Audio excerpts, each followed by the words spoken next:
Welcome into another preview episode of Banditland Boulevard. Trevor Hauer here with my brother Jake. We got first of all, Tony LaMonica is on a cruise right now, so we got Jake filling in again. This one is going to be a tough battle, and I say this because it was tough the last time the Bandits met the Toronto Rock. This time it's in Mississauga, their third city they've played in the last 5 or 6 years. Starting off in Toronto, then going to Hamilton. They're having some arena renovations. Now they're in Mississauga. But nonetheless, the Bandits are 6-0, going up against the 3-6 Toronto Rock. On Valentine's Day, it's going to be a showdown of epic proportions. And man, I the way that the Bandits played the Rock last time, I think this game right off the rip feels like a trap game written all over it. Yeah, to start, definitely no love lost between these teams on Valentine's Day. But usually, every single time we play the Toronto Rock, they bring their best effort. They bring their 100%. Usually, they bring their 100%, 100% of the times that they play us. So, got to be ready for it. And especially our matchup against the Toronto Rock is not going to get any easier compared to last time because now Toronto is going to be getting back Tom Schreiber, who was out. I believe he was out in the first game when we played him at home. Tom Schreiber will be out. Who else will be out? There's a lot. TD Erlin will be back. Obviously, Mark Matthews is out for the season. He's out, but Schreiber will be back. TD Erlin will be back, and the Toronto Rock will also have their superstar defenseman, Latrell Harris. Those three will be back in the lineup. So definitely seems like not a trap game, but a usual very tough battle between the Toronto Rock. Do not let that 3-6 record fool you. This one might go down to the wire for sure. And do we even need to mention the possible matchup in the squared circle that is the turf of Paramount Fine Foods Center? That might be number 81 versus number 77 lining up again and scrapping in the middle of the turf. We're going to have to see. Again, like we said in the last episode, we had an inside source that said Zach Belter wants his revenge against Elijah Gash. So both these guys better be ready for it. If they do decide to drop the gloves and have themselves a part two at the Paramount Fine Food Center. So Gash better be ready for Belter, but for Zach Belter's case, he needs to be ready too. If he wants to get his revenge, if he wants to fight Gash again, he's got to be ready for it. He's got to be a little bit more prepared for sure. Definitely don't want to see an outcome like we did last time. Yeah, and definitely want to see more of the Bandits. I want to see a stronger defensive game against the Toronto Rock for sure, because they were letting a lot of stuff go the last time they faced against each other. Goaltending as well. We need to see Matt Vince definitely on his game. But yeah, this is the Toronto week. Bandits normally play very well on the road. I mean, they've never really played in this building, so it's going to be a little bit different. But from what I understand, it's only 5,000 seat capacity as far as the home crowd is concerned. You can bet you know what, that 4,300 of that is probably going to be decked out in orange and black color. So it'll essentially be another home game for the Bandits. And this is stuff that we really want to see from the Bandits Mafia, because they love to show up and show out, especially when they're facing against the Toronto Rock on the road. And this is actually funny because this is the same script as 2022. The Bandits started off 6-0 for the first time since the mid-90s, then lost their first game of the season on the road in Toronto. It's up to the Bandits if they want to rewrite that script and start 7-0 for the first time since probably 1993, I want to say, was the last time they started off the season 7-0. So, yeah, they need to just break the script that was 2022, because that was all memorable for all the wrong reasons. And what we want to see now is we want to see a clean sweep of the Toronto Rock being Bandit hosts on this show. There's nothing that we love more than watching the Bandits jump on top of the Rock and pound the crap out of them. So we love seeing that. And they already took care of business once. It wasn't pretty, but they got it done. Wins don't need to be pretty in this league. We already know how hard it is to win in the National Lacrosse League on a regular basis, but the Bandits are just so well stout that they make it look easy. I mean, you can even just start looking at the players to watch right now for the Toronto Rock. My first guy that I want to follow, he is a guy that definitely has his way with the Bandits, and he's kind of an under-the-radar guy as far as, I mean, he has talent, don't get me wrong, but he scores a lot on the Bandits, and makes a lot of headaches, and that's Dan Craig. Dude, Dan Craig, Yes, man, Dan every Craig. time that dude plays, I mean, he looks like a power forward out there when he faces against the Bandits. And obviously, he loves playing against the Bandits. He puts up some pretty solid numbers. He put up some solid numbers last time they played. Yeah, Dan Craig, I know that Tom Schreiber's back, and we're going to talk about him a little bit. But if you're talking about under the radar sneaky guys that can pot in a couple goals, I think Dan Craig is definitely. I think he definitely fits that character. For sure, for sure. And for my player to watch for this Friday's game, whenever I'm on the show, one way or another, I'm always mentioning how faceoffs are so important in lacrosse. So my player to watch is none other than TD Erland from the Toronto Rock. That's my player to watch because I cannot remember who was taking faceoffs for Toronto when they played us at home in Buffalo. But all I can tell you for sure is that Connor Farrell is going to be in for a tough matchup. We know how great Connor Farrell can be in the faceoff. Now he's one of the best in the National Lacrosse League. But TD Erland is arguably a top 2 faceoff specialist in this league. So it's going to be a difference maker for Toronto in this Friday's game. That's for sure. Faceoffs are not going to be easy on this Friday night's game. So Farrell's got to lock it down because he's got a tough customer coming up with TD Erland. Obviously, you guys have heard me talk about this on the podcast all the time. More faceoffs equals more possessions. More possessions equals more opportunities for goals. So that's why we need Connor Farrell to limit the faceoff wins from TD Erland so we can get more possessions. Because if Toronto gets a good amount more possessions than us, it could end ugly. It could end not ugly, but not in the way that we want it to end. So definitely need Connor Farrell to lock it down in the faceoff job. TD Erland, my player to watch for the Toronto Rock on Friday. I mean, Connor Farrell went about 45% against Joe Nardella last week. I think he really won. Good. Was it 15 of 31? I think he won. He almost won 50% of his faceoffs against Joe Nardella. Maybe that type of momentum can carry into this week, or at least you'd hope so. But definitely. Because you definitely want to see that. In my opinion, Nardella is top 3 in the National Lacrosse League. As far as TD Erling's top 3 as well, for sure. Yeah, I would say Baptiste, TD, and Nardella, in my opinion, would be top 3. So carry that momentum with you against Nardella. You had yourself a solid night, 45% of the faceoff dot. It's nothing to complain about against a guy like Nardella. So how about you take that momentum that you had last Saturday or a couple Saturdays ago, and bring it in with you on Friday against TD. And I know we can say all the time that Tom Schreiber is really, really good. It's because he is. And the Bandits, they gave up 13 goals the last time they played the Toronto Rock without Tom Schreiber in the lineup. That could be scary to look at from just in hindsight.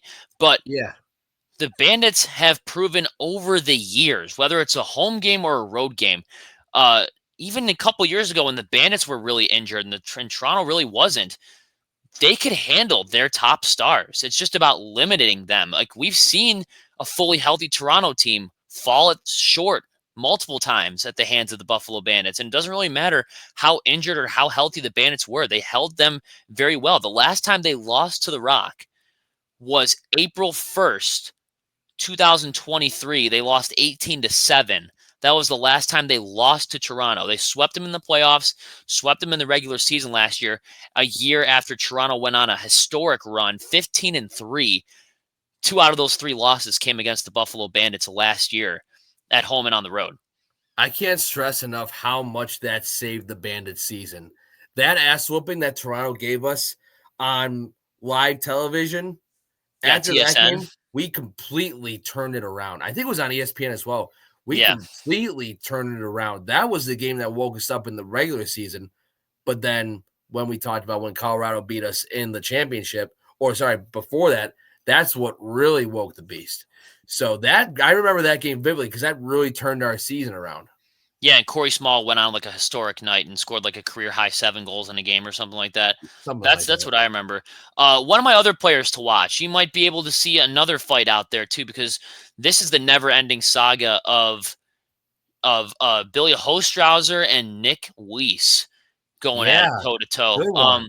We saw a little Donnybrook between those two where Nick Weiss had his put them in a freaking chokehold up against the boards when the refs were trying to separate them. We saw it in the playoff game in game 1. After maybe a goal was scored, Billy Hostjauser picks a fight with Nick Weiss and busts him open in the middle of the field, and they get into a fight. I don't think that saga has ended. You might be able to see round 3 between 81 and 20. I'm going to stay on the same kind of pathway as you are. My second player to watch will be none other than Elijah Gash.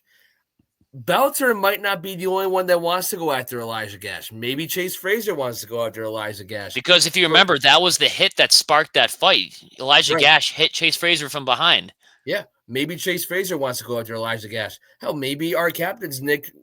I don't see Dane going after him too much, but maybe Nick Rose, maybe Priolo wants to mix it up a little bit with Elijah Gash. Maybe some other forwards do. You never know. I definitely think that Gash left a sour taste. Not only the mouth of Zach Belter, but a lot of the rest of the guys on the team for what he did to Fraser, Belter, for just how he was in that game. So what he was saying to the fans after he was going to the penalty box, telling the fans to F themselves and whatever, definitely keep an eye out for him. Definitely him and Hostjauser, because they'll definitely be looking to mix it up a little bit for sure. Yeah, and what was the first thing Dane Smith said when Swenny asked him about previewing the Toronto game? The first thing he said was, they don't like us, we don't like them. So it's going to be a physical bout between these two teams, like it always is. You're pretty much down to see definitely filling out the score sheet as far as penalty minutes. Also looking at Brian Cameron. I mean, this was a guy who scored a couple goals on us last time that we played the Toronto Rock. 6'4", 212-pound forward. Brian Cameron's a pretty good player who's pretty much a top of the crease guy, likes to shovel in the garbage, is used as a big screen guy, big physical threat on there too. I think the Bandits should look out for a guy like Brian Cameron. Also got to look out for a guy by the name of Josh. Forgive me if I can't pronounce it right, but not him, but Josh Dawick. I think that's how you say his name. Yeah, he played a few games last year. I think he played. Let's see, he played only 4 games last year, so he had 4 goals last year and 5 assists, 9 points in 4 games. So this could technically be considered his rookie year, and he's having himself one hell of a rookie season. He's played 9 games so far, so he's played in every single game so far this season. He's good for 19 goals and 15 assists. That's 34 points in 9 games. Definitely a rookie season to write home about for sure. So it's not just Schreiber and Bushi and Corey Small, Dan Craig, Challen Rogers. Not you got another guy to worry about, and that's Josh Dawick. So Bandits defense and goaltending needs to be locked in from start to finish on Friday night. And I'll tell you right now, I'm confident in our defense, but Friday night would be a good night for the return of Justin Martin. That's for sure. Yeah, for sure. We don't really have any updates or push notifications on that, but hopefully he does come back. It's always the teams that really have essentially nothing to lose that could be the most dangerous, and this is the case in any sport, to cause some problems. Toronto at a 3-6 record, I don't really care if they have all their guys are back. They're still 3-6, and they virtually have nothing to play for right now. Buffalo's 6-0, and they have everything to lose at their disposal right now. That could be dangerous for a team like the Buffalo Bandits. But like I said before, this is a team that the Bandits could be the most injured as they were in 2023. They still found a way to beat these guys, and they found a way to kill them in the playoffs back-to-back years. And I mean, I think they've the year before that too. Yeah, the year before that too. But I think they've played. I think they've won 7 in a row. If my math is mathing right now, I think they've won 7 in a row, combining playoffs and regular season since the last time they played. In 19, we won the 1-game series to go to the championship. Then we didn't have any playoffs because of the COVID shortened season. Then we swept them in 2. Those games were tight. Yep. Then we swept them again, and we swept them again. So, yeah, we won the last 7 consecutive playoff games against Toronto. Swept them.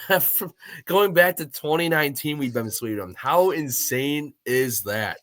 And they've been making big splash trade after big splash trade after big splash trade to keep with the Bandits, and it still doesn't seem to work. I remember the Bandits beat them in 2022. What do? They go out and they grab Chris Bushi. The Bandits beat them in 2023. What do? They go out and grab Mark Matthews. The Bandits beat them in 2024, and now they're banking on everyone to stay healthy. Josh Dowick, Chris Bushi, Brian Cameron. They're banking on all these guys to stay healthy. And what happens at the start of the 2025 season? They're all injured and they start off 3-6. Now, that's not the only reason why they're 3-6. If you watch the highlights of last week's game, they tried to make a comeback, but they fell short. I think they lost 11-10. I think the score was last week. I think they played Colorado, I'm pretty sure. Yes, I think they did lose to Colorado. Yeah, I think they lost to the Mammoth. I think Toronto on paper, built-wise, I think they're a much better built team than Colorado is at the current moment. They only scored 10 goals against the Mammoth. The Rock, I know every NLL insider, every TSN fanboy is going to say that Toronto Rock are back. They scored 10 goals against a regressing Dylan Ward with all of their starters in. They are beatable. And if there's a team out there that can beat the Toronto Rock on a consistent basis, it's the Buffalo Bandits. Can I correct you real quick? They didn't lose to Colorado. You know who they lost to? Was it San Diego, right? San Diego Seals. Yep, San Diego. Crazy. Yeah. I knew it was a West Coast team. Crazy. Yep. I mean, you could say on paper, Toronto's a better built team than San Diego. I would have told you that. Yeah. Are you kidding? Especially after the season, after their season last year when they went 15-3. I could tell you that all day, every day, and twice on Sunday that Toronto is a better built team than the San Diego Seals. And they lost. They tried to come back, but they lost. If there's a team out there that can exploit all of Toronto's faults, it's the Bandits. And I think we need to get into the Bandits' key players to watch going into this game. I mean, I know that we mentioned Zach Belter a little bit. We mentioned Nick Weiss a little bit. For obvious reasons, they are players to watch, maybe for the physical reasons. But if you want a guy that loves facing against the Toronto Rock, I'm looking at number 95, Chase Fraser. For sure. Absolutely not only scoring a ton of goals on Nick Rose, but I mean, his first NLL goal came against Nick Rose. Every single time that dude plays the Toronto Rock, he has an ESPN top 10, top 5 goal. Whether it's a behind the back, through the legs, whatever. The game that they played on the road last season at the First Ontario Center in Hamilton, he had a nice behind the back goal on Nick Rose that left him just speechless. Nick Rose, all he could do is stand there. Didn't even know the ball passed him. Chase Fraser does I think 2 years ago, the game that secured first place in the East for the Bandits, or at least gave them first place back again when they beat the Rock at home, that through the legs goal by Chase Fraser at home on the pass from Dane Smith.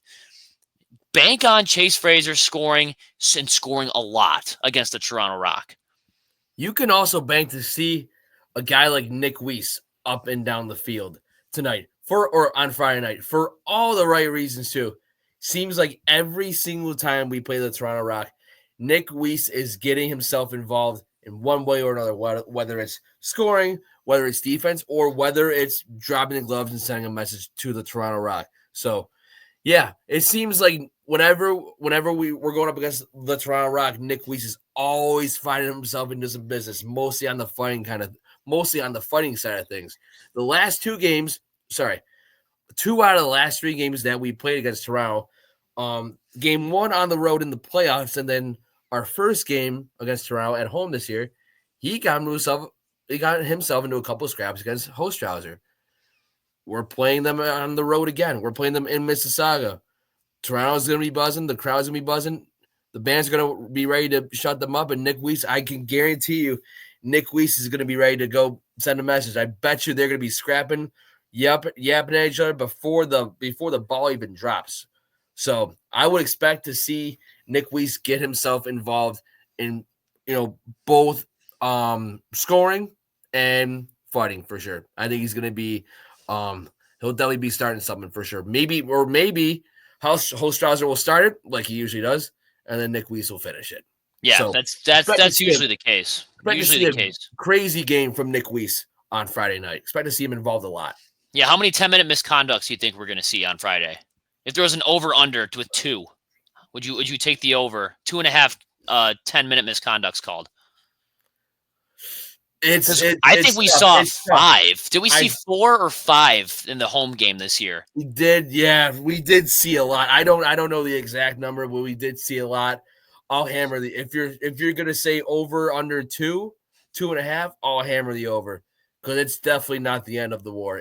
Last home game definitely was not the end of the war. So Yeah, all it takes is a third man in to cause a Donnybrook, and you're going to get at least 3 10-minute misconducts called. We should be in for quite an eventful game on Friday as far as fighting goes. Yeah, I mean, that's definitely, even if you're not a lacrosse fan, that's definitely a reason to tune into this game. Also, a guy who likes to score a lot on the Toronto Rock, or at least make their lives a little bit more difficult, is number 4, Ian McKay. The way that dude plays in transition, he scores a lot of goals, stands up a lot of people on defense, blocks a lot of shots against the Toronto Rock. Look out for Ian McKay. Look out for Quattro to have a big game against the Toronto Rock, because I mean, this whole team, we can say this whole team knows how to score against Nick Rose, including Ian McKay, but it's the little things during the play, maybe behind the play.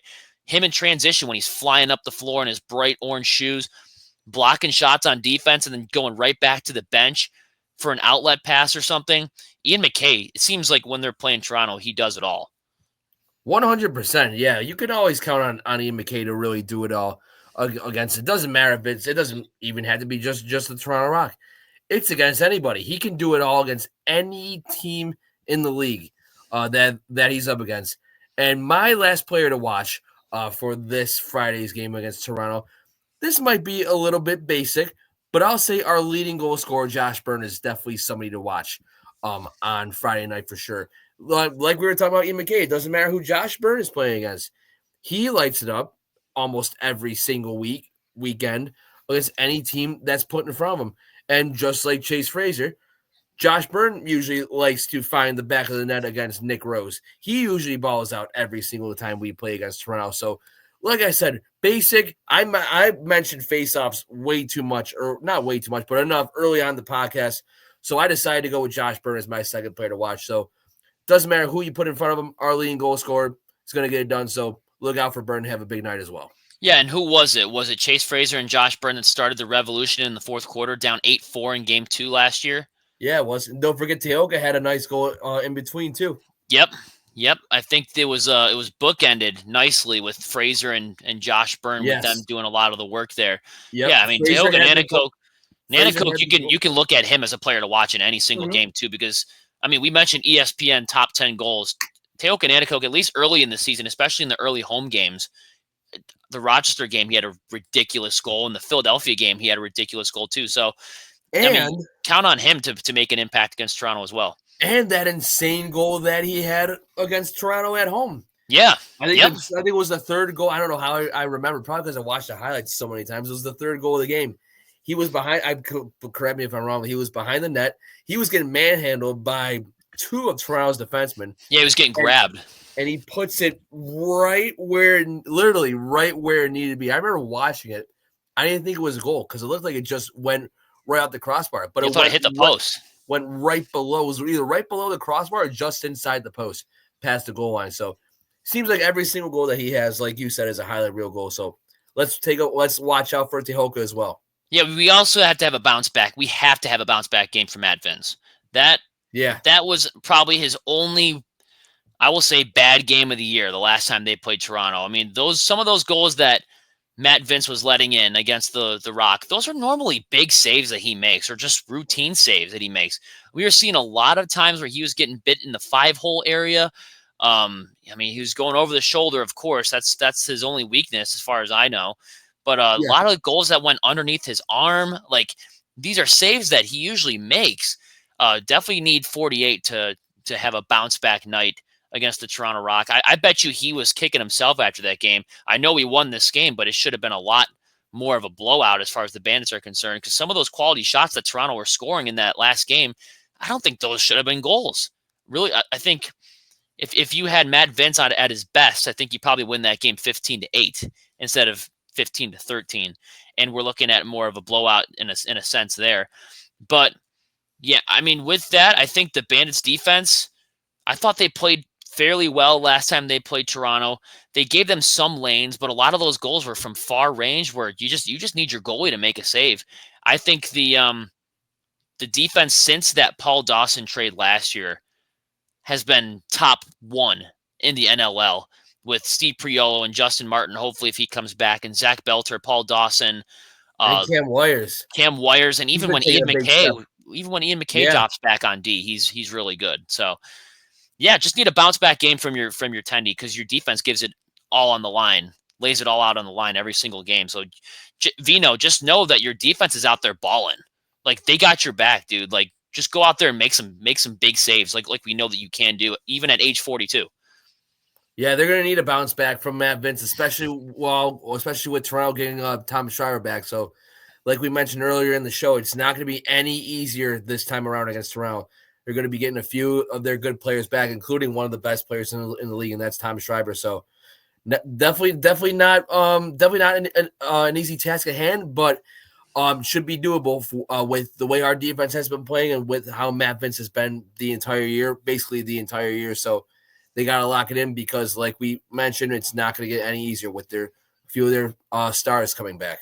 But to be honest with you, this is the game like where the Bandits usually like shut people up. Like when we say like, oh, this has trap game written all over it, these are the types of games where the Bandits go out and just like unexpectedly win by 5 or 6 goals. And you're like, oh, like, wow. It's the injured and rattled teams, or maybe some of the teams that the NLL writes off, or some of the insiders write off, that give the Bandits headaches. Like last year when it was Panther City and Vancouver and the New York Riptide, everyone's like, oh, the Bandits should win those games with ease.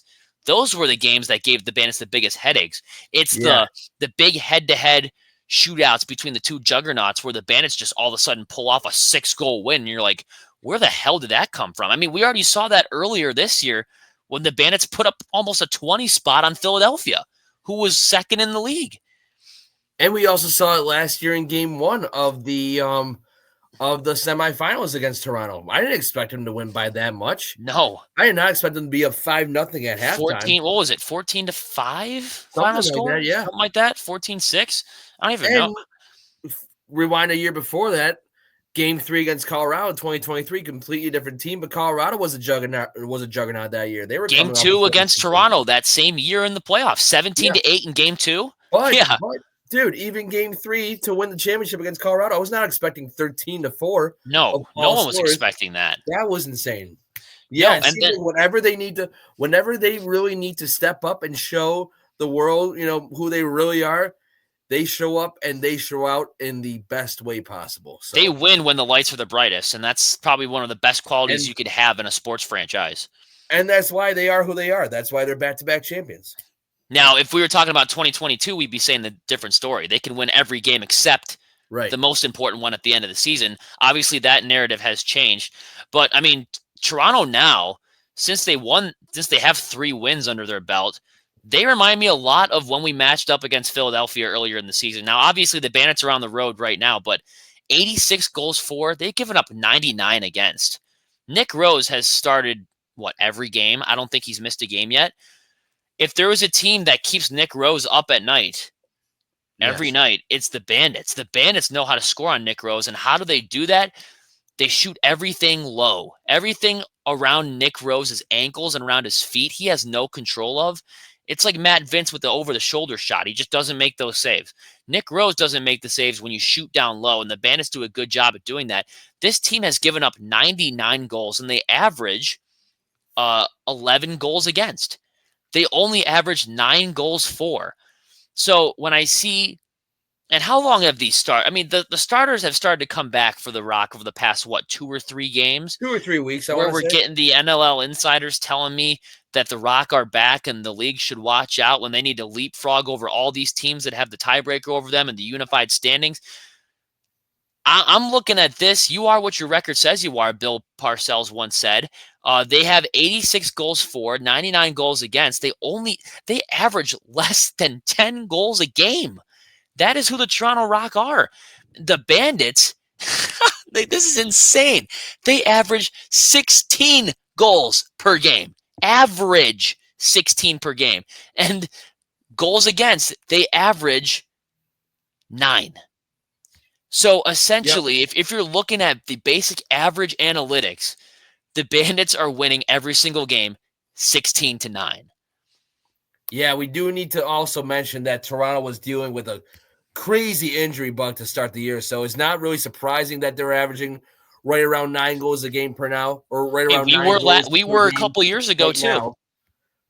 What was that? We were also battling a ton of injuries a couple years ago, Yes, too. they That were. didn't stop the Bandits from finishing first place in the Eastern Conference at the time with a 14-4 record. And again, that's why I say they are who they are. When push comes to shove and there's a little bit of adversity going on, they rise to the occasion. But we should expect to see Toronto's goals per game go up a little bit more. But still, yeah, you can't really. I mean, Toronto did have star players miss a good amount of the beginning of the season, but injuries are part of the game. And as you mentioned 2 years ago, we dealt with a lot. Josh was out for a little bit. Chris Kluche was out for a little bit. Fraser, I believe, was out for a little bit. He was out for a long time. Chris Kluche was out for a long time. I Yeah. remember when it was really for a good portion of the time when Byrne and Chase and Kluche were out. It was Dane Smith and Brad McCauley, literally, and Ian McKay. This offense, and Ian McKay. Yeah, so injuries are a part of the game, that's for sure. But like we mentioned, when push comes to shove, the Bandits have risen to the occasion. So we're going to see how this looks on Friday. We're talking about a 3-game series in the championship in 2023. Josh Byrne missed 2 out of those 3 games. Right. You don't you don't see the Bandit fans making injury excuses. That's just lazy. No, I mean, we don't make excuses. I can definitely tell though by Toronto stats, they were missing them big time. But like you said, there's no excuse for injuries. It's part of the game. Lacrosse is a big next man up sport, and the Bandits were a prime example of that a couple years ago. And whenever guys are down with injuries, so yeah, it's not like Tom Brady tearing his ACL and Matt Castle has to come in. This is more of a team sport. I mean, obviously 2 different sports, but when you talk about valuable positions on the field, quarterback is probably the most valuable in all sports. But the way that Steve Dietrich built this team on depth, that's why I say throw the injury excuses in the garbage. Like, don't blame injuries for the fact that you didn't properly build your team. Like, you didn't think in a physical contact sport like indoor lacrosse that injuries were going to happen. Like, blaming injuries is so lazy. And when I see that excuse in hockey and in lacrosse, football, it's different because each position has more valuability than the other one, of course.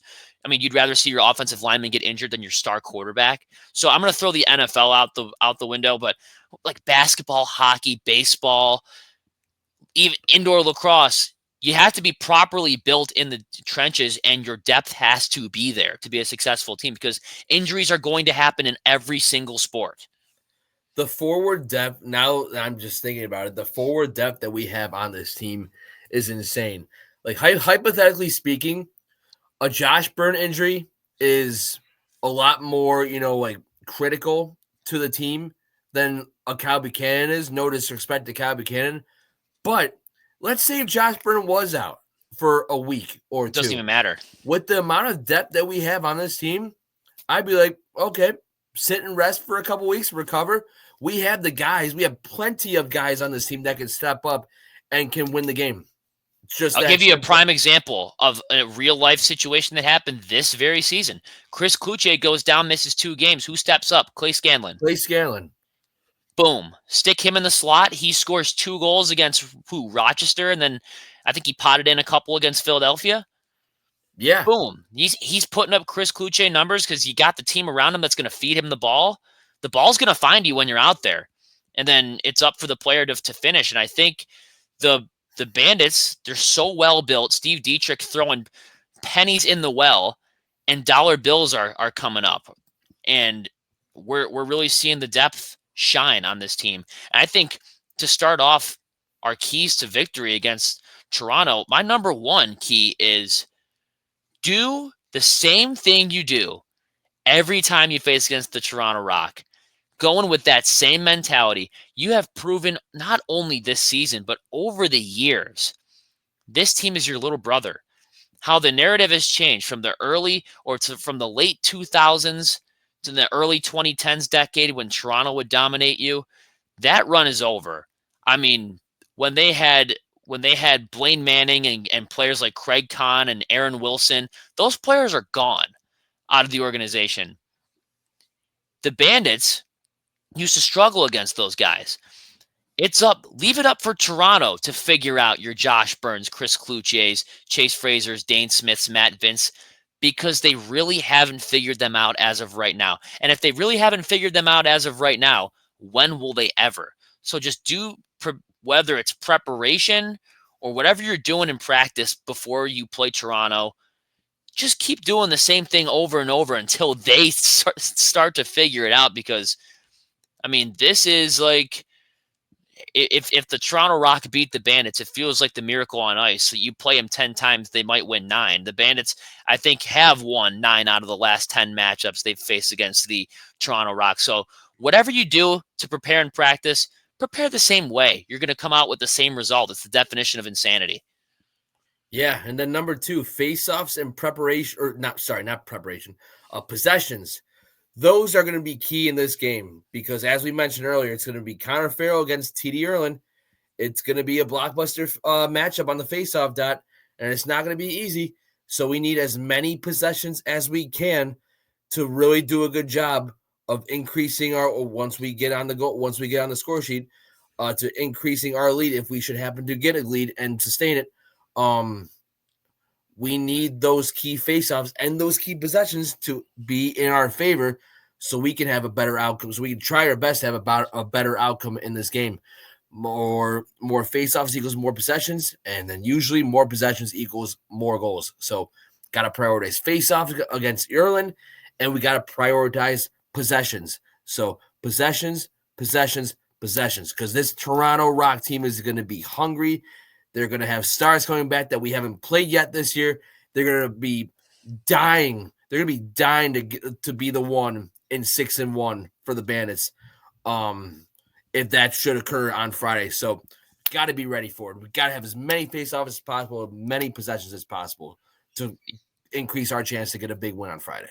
Yeah, and I have 2 additional keys to victory. Number 1, you need to prioritize endurance, because you turn around after this game to play a home game against San Diego the day after. We're not talking a week after. We're talking a day after. So endurance needs to be a key. Does that not mean, or does that mean don't play a full 60 minutes? Of course not. But if you are kicking their ass, I mean, just that is your opportunity in the fourth quarter to bleed clock, still get some shots off. You're still trying to score goals, but don't take your foot off the gas by any means. But if you're up, play your game. Don't wear yourself out. Yeah, if you're up 15-10, you can afford to hold on to the ball until the shot clock reaches 6, and then take a shot, try to snipe, or try to shoot low on Nick Rose. Try to get those rebounds. You got to be aggressive for those rebounds in front of the net. Keep draining that clock once you have a lead, and while simultaneously playing a full 60 minutes. I know the Bandits have done that in the past. Hell, in the championship finals last year, they played a Friday game into a Saturday game, swept Albany in 48 hours. They were champions in that series. And then, so they already know how to do that. Also, looking at, you got to own the physical game too. Don't let these guys push you around. They normally don't anyway, but you got to set a physical presence right off the tone. If you want to target, maybe if so-and-so has the ball, maybe 81, or what number does Billy Hostjauser wear? I don't even remember. I have no idea. If you want to go, if Gash has the ball, don't be afraid to let him know that you're there. Give him a little bit of a harder check. Own that physical game. I don't care if they're a superstar on that team. If they're up against the boards and they have the ball, go in there and lay a shoulder into them. Go in there and lay a hip into them. You got to own the physical game and have them play from behind. Have them play scared the rest of the game in their house, because you know the Bandit fans are going to out.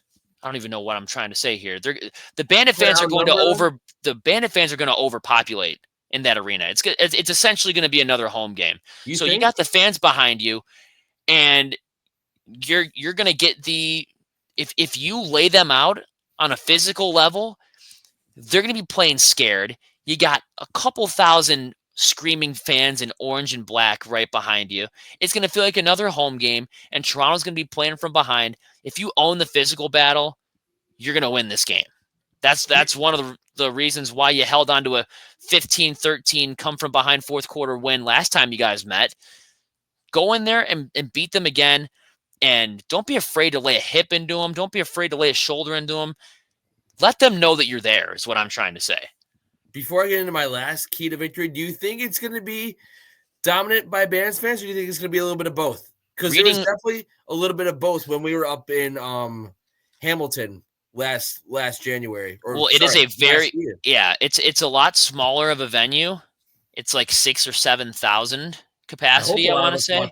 I hope a lot of Bandits fans bought tickets. Judging for what I'm seeing on Facebook and on Twitter, it looks like a lot of Bandit fans have bought their tickets. So Bandit fans will be there and they're going to be loud. I want them to pack that place. I think it'll be another Rochester type of crowd. That would be great.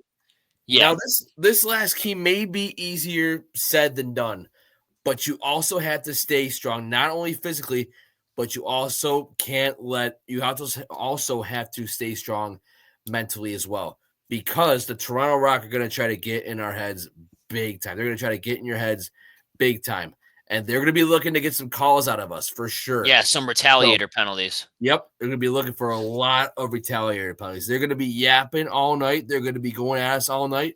But if we can end up with a power play in any of those situations, I'm not saying don't stand up for your teammates if shit hits the fan, but you cannot let them allow you to get a retaliator penalty. We can't take any unnecessary penalties, because what's that going to do? It's going to end up with more power plays for Toronto, more opportunities to get goals against us. So we got to keep your mouth shut to the refs.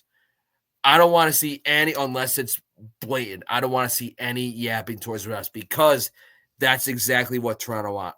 That's exactly what Toronto wants. They want us to give in. They want us to go play their game, to go up against their game, and not allow us to execute our game at the level that you guys play at. So yeah, if you're going to take a penalty, you better make sure that it's coincidental. Stay locked in mentally. Don't say anything unnecessary to the refs. Keep your mouth shut. Don't get any retaliators against Toronto, even though they're going to try to get under their skin. They're big time, because I know how the Toronto Rock play. I've been watching them play these guys for a long, long time. There's, like I said earlier, there's no love lost. There's going to be a lot of bickering back and forth, but at the end of the day, we need to be not only the strongest physically, but we got to be the strongest mentally. We can't do any unnecessary things that's going to get in the way of a big win on Friday. Yeah, and it's going to be a lot of behind the play stuff. That's what Toronto likes to do. When the ref's not looking, they like to slash him in the back of the leg, or grab the face mask, or say something to him. Maybe give him a punch in the shoulder or something. It's always the stuff behind the play. Maybe after the whistle too. If the Bandits take a shot and Nick Rose makes a save, a lot of times when the referee calls the play dead, you see some stuff in the corner. Maybe a Toronto player grabs someone's face mask or something. You just got to maintain your composure. That's just their style. They're trying to bait you into taking penalties. They're trying to get under your skin. They're trying to dominate the game physically. And clearly it hasn't worked the last handful of games these teams have met, because the Bandits, I'm just trying to think the last time that when they scored 10, or no, they scored 15, then they scored 10 the game before that, then they scored like 14 in the game before that, 16, St. Patrick's Day game, I think they scored 14. They know how to pile on goals on this team. That's not even a concern for me. But yeah, it's staying out of the penalty box. And if you are taking a penalty, it has to be coincidental. I don't want to see a third man in, or I don't want to see some stupid instigator penalty. If it's you guys, hey, you want to go? Yeah, let's go. Make sure it's 5 each for fighting. No instigator penalty. Don't give them any additional power plays.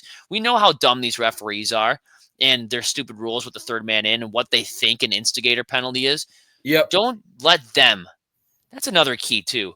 Don't let the ref. Don't get yourself into a situation. Don't make the game so close that it counts on a referee's decision to call the outcome of a game, because they're stupid. Let the Bandits win this game by themselves. They can be as dumb as they want on the turf.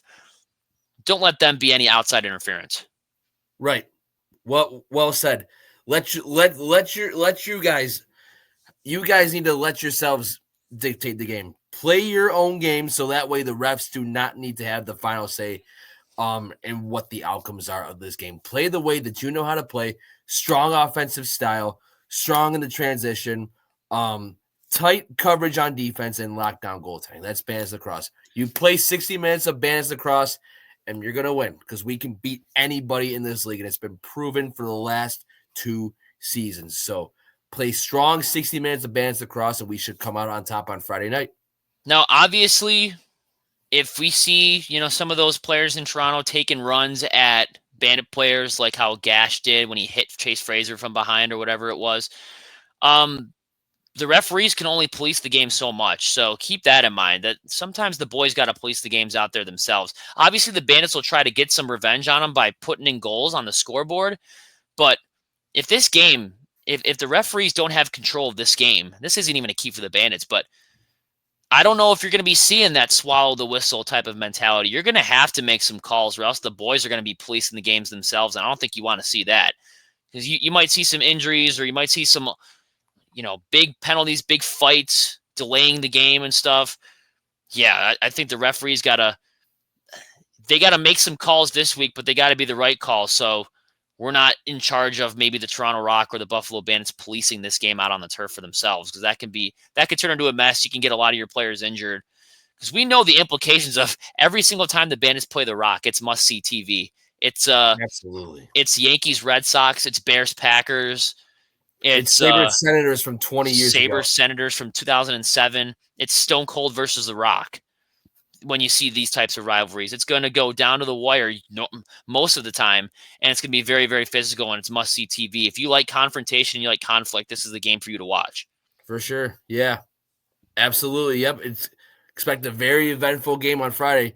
You pretty much set it to a T right there. Expect a very eventful game on Friday. Also, though, I did say stay strong mentally, but if one of our guys is getting ran, if one of our guys takes a dirty check, I'm all gloves for the are Hounds. off. I'm all for the Hounds being sent at them.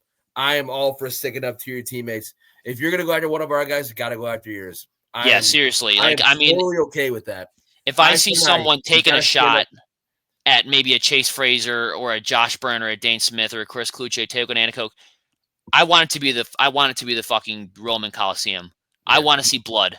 If someone takes a cheap shot at one of our stars, I want it to be the Roman Coliseum. And you can count on the Bandits for doing that. This is a Bandits podcast. We know the Sabres don't stick up for their star players. No, they're soft as shit. But you can count on any Bandits player running through a brick wall for their teammates. So if you take a shot at one of our guys, doesn't matter, superstar or insert player here on the team, I expect the Hounds to be sent. Yeah, and the Bandits are a family. Sabres can say all they want that though they would go to. I think the go-to quote in that locker room is that we would go to war for each other, which is obviously bull crap. No, that locker room was it won't happen again. But yeah, that's a story for a different day. Let's my ass with that stuff. Let's stick to the Bandits here. This Bandits core has been together a lot longer than this Phantom Sabres core has. They are a giant family. If that's like if you attack one of their guys, which we know Toronto players are prone to do so, if they're losing in a tough game, they like to pick fights with guys that are a little bit shorter than them, aka Hillstrauser, who has a bit of a larger reach than Nick Weiss does. Bandits are kicking their ass, and what does he do? He goes out to midfield and grabs his face mask and busts him open. Yep. That was great. If you see that happen to a guy like Josh Byrne or a guy like Dane Smith, I know someone's going to hop over the bench, get thrown out of a game for beating the crap out of grabbing a Tom Schreiber and beating the crap out of him. Yeah, you said Weiss busted open Hillstrauser, right? Just want to Hillstrauser grabbed his. Remember, he bloodied him and got. Do you remember that? Yeah. Oh, I remember the fight, but I thought that Weiss got a couple good ones in, and he made Hillstrauser bleed too. Well, I think they were both leaking, but the reason why Nick Weiss was dripping so much was because he sort of blindsided him and grabbed his face mask, ripped his helmet off, and got like 6 extra shots in the beginning. That's right. But ultimately, that didn't matter because we ended up kicking his ass at the very end of it. Yeah, it's similar to last time where two referees are trying to push Nick Weiss off of him, and he's grabbing him in a chokehold against the boards. That's right. Yep. I don't think that story is over, but yeah, you're going to see physicality, you're going to see fights, you're going to see big hits. You're going to see a lot of goals scored. It's time to get into our score predictions right now here on Banditland Boulevard.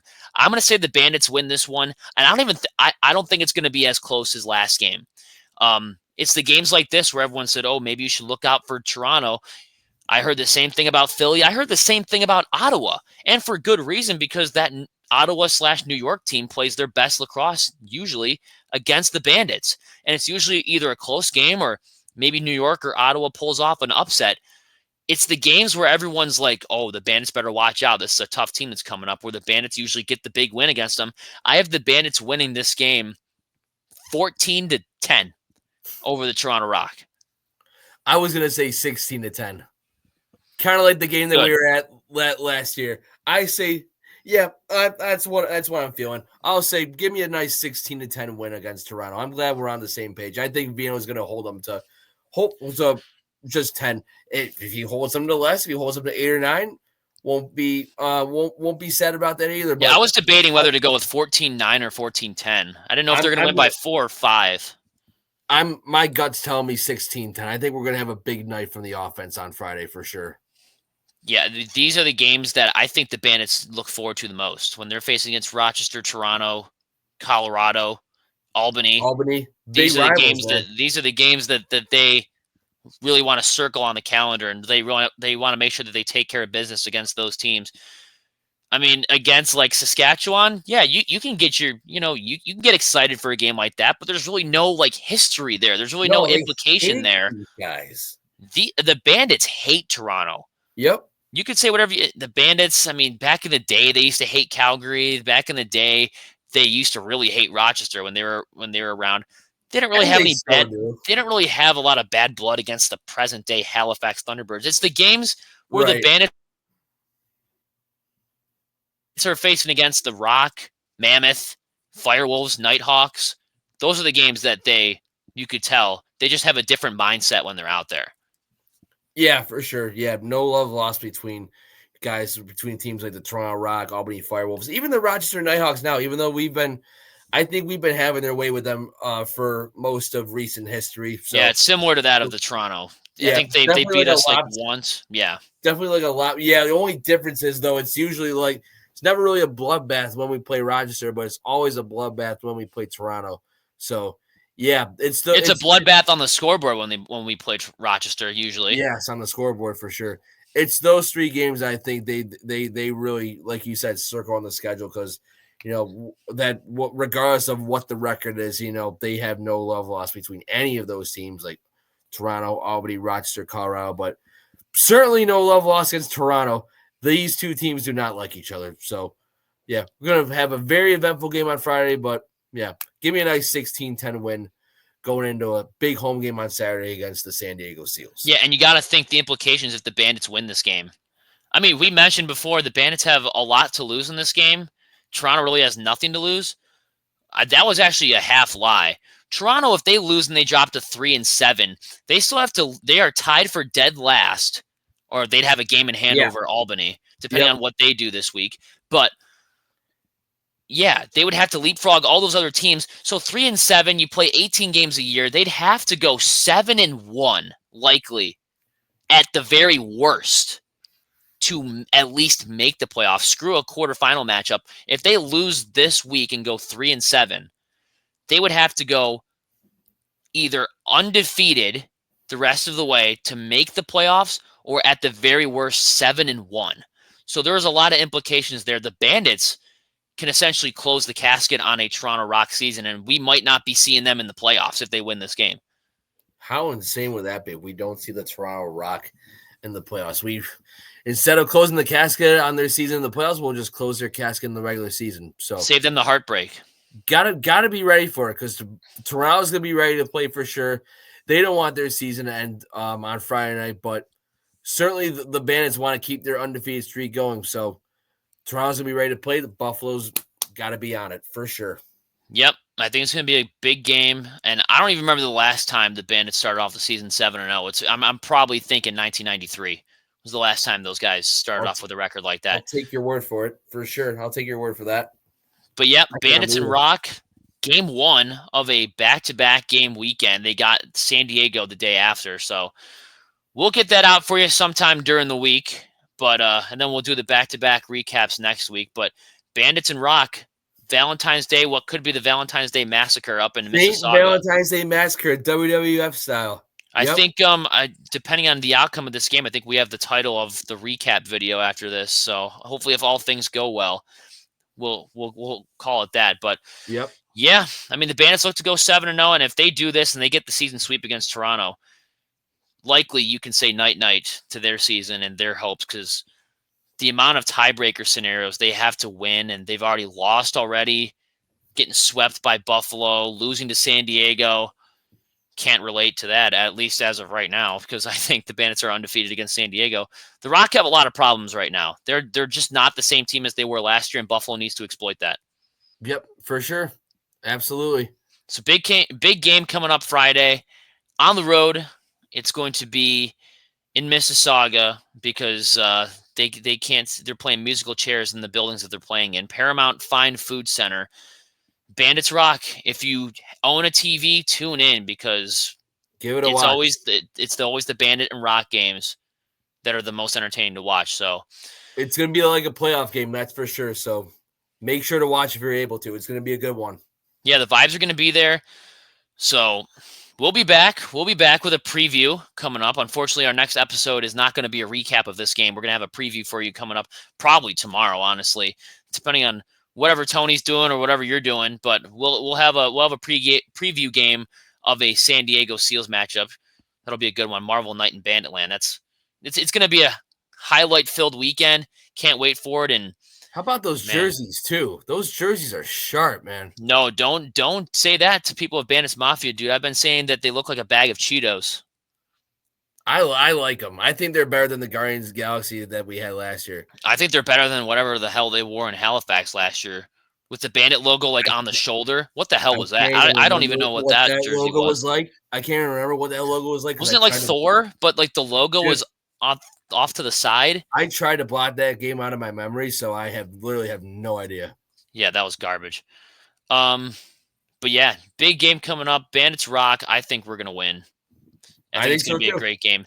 Yep. From myself and from Jake at Banditland Boulevard, we got 3 words to say, and those words after every single show are let's go Bandits. Bandits. Let's go. Yep.